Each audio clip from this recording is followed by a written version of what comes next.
ہجرت کے چھٹے سال آپ صلی اللہ علیہ وآلہ وسلم نے کیا خواب دیکھا؟ جب افواہ پھیل گئی کہ حضور پاک صلی اللہ علیہ وآلہ وسلم کے جلیل القدر صحابی حضرت عثمان رضی اللہ تعالیٰ عنہ کو شہید کر دیا گیا ہے، تو رسول اللہ صلی اللہ علیہ وآلہ وسلم نے کیا رد عمل کیا؟ بیت الرضوان کیا ہے؟ آج آپ کو بتایا جائے گا اس ویڈیو میں۔ ہجرت کے چھٹے سال ایک رات آپ صلی اللہ علیہ وآلہ وسلم نے خواب دیکھا کہ آپ صلی اللہ علیہ وآلہ وسلم عمرہ کر رہے ہیں۔ صبح ہوئی تو صحابہ کرام رضی اللہ تعالیٰ عنہ اجمعین سے یہ بات کی۔ 1400-1500 صحابہ کرام رضی اللہ تعالیٰ عنہ اجمعین آپ کے ساتھ عمرہ کرنے جانے کے لیے تیار ہو گئے۔ ان لوگوں نے ساتھ قربانی کے جانور بھی لے لیے۔ عمرہ میں قربانی لازم نہیں ہوتی، لیکن اگر کوئی کر لے تو یہ بھی سنت ہے۔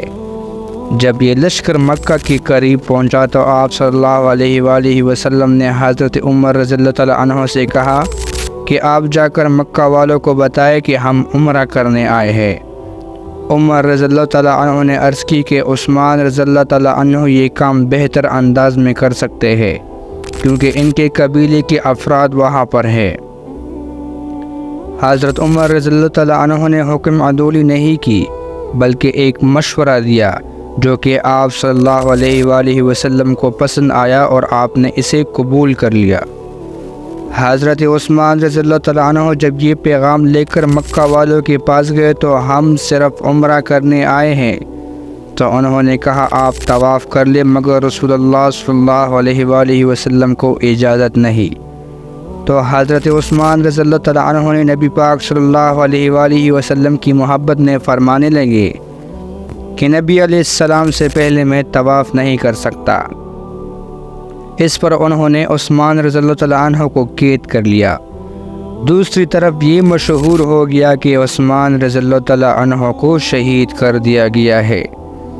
جب یہ خبر آپ صلی اللہ علیہ وآلہ وسلم تک پہنچی تو آپ نے سب صحابہ کرام رضی اللہ تعالیٰ عنہ اجمعین کو بلایا اور ایک درخت کے نیچے اس بات پر بیعت کی یعنی وعدہ لیا کہ عثمان رضی اللہ تعالیٰ عنہ کے خون کا بدلہ لے کر ہی جائیں گے۔ ایک مسلمان کی حمایت میں لے گئی اس وعدے سے اللہ پاک اس قدر راضی ہوا کہ قرآن مجید میں قیامت تک اعلان کر دیا گیا ہے۔ سورہ فتح آیت نمبر 18 کا ترجمہ ہے، بلا شبہ یقیناً اللہ ایمان والوں سے راضی ہو گیا جب وہ اس درخت کے نیچے تجھ سے بیعت کر رہے تھے، تو اس نے جان لیا جو ان کے دلوں میں تھا، پس ان پر سکینت نازل کر دی اور انہیں بدلے میں ایک قریب فتح عطا فرمائی، اس لیے اس کو بیت الرضوان کہتے ہیں۔ کافر اس بات سے ڈر گئے کیونکہ انہوں نے 3 بڑی جنگوں میں مسلمانوں سے بہت مار کھائی تھی۔ اب انہیں پھر نظر آ رہا تھا کہ اگر مسلمانوں نے حملہ کر دیا تو انہیں پھر بہت مار پڑے گی۔ سب سے پہلے تو انہوں نے حضرت عثمان رضی اللہ تعالیٰ عنہ کو چھوڑ دیا، اور ڈر کے مارے دوسرا کام یہ کیا کہ ایک صلح جو آدمی سہیل بن عمر کو بھیجا کہ کسی طرح صلح ہو جائے۔ اب یہ آیا تو ڈر کے مارے تھا، مگر ظاہری طور پر بڑی اکڑ کر صلح کی۔ اندر سے ڈر لگا ہوا تھا کہ کہیں مسلمان بپر ہی نہ پڑے۔ آخر کار صلح حدیبیہ کے موقع پر مسلمان اور کفار مکہ کے درمیان ایک صلح ہو گئی، اسی وجہ سے اسے صلح حدیبیہ کہتے ہیں۔ اس کی شرائط یہ تھی، نمبر 1، اس سال مسلمان عمرہ کیے بغیر ہی واپس چلے جائیں گے۔ نمبر 2، اگلے سال عمرہ کے لیے آ سکتے ہیں۔ نمبر 3 دن سے زیادہ نہیں رہیں گے مکہ میں۔ نمبر 4، اپنے ساتھ صرف تلوار لا سکتے ہیں اور وہ بھی میان میں یعنی غلاف میں رہے گی۔ نمبر 5، 10 سال تک جنگ نہیں ہوگی۔ نمبر 6، مکہ سے کوئی مرد مسلمان ہو جائے اور بھاگ کر مدینہ چلے جائے تو اسے واپس کیا جائے گا۔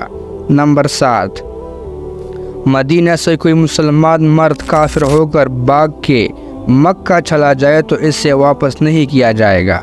ایک مرتبہ تو صحابہ کرام رضی اللہ تعالیٰ عنہم اجمعین بہت پریشان ہو گئے کہ یہ لوگ ڈر کے مارے صلح کرنے آئے تھے اور اب اپنی مرضی کی شرائط رکھ رہے ہیں اور رسول اللہ صلی اللہ علیہ وآلہ وسلم ان کی مانے جا رہے ہیں۔ اس صلح سے مسلمانوں کو دو بہت بڑے فائدے ہوئے۔ یہ ایک عظیم فتح تھی۔ اسلام قتل و غارت کے لیے نہیں آیا، امن و امان کے لیے آیا ہے۔ اگر کفار سے جنگیں نہ رکتی تو آپ صلی اللہ علیہ وآلہ وسلم انہی میں مصروف رہتے اور پوری دنیا میں اسلام کا پیغام پھیلانے کے لیے وقت نکالنا مشکل ہو جاتا۔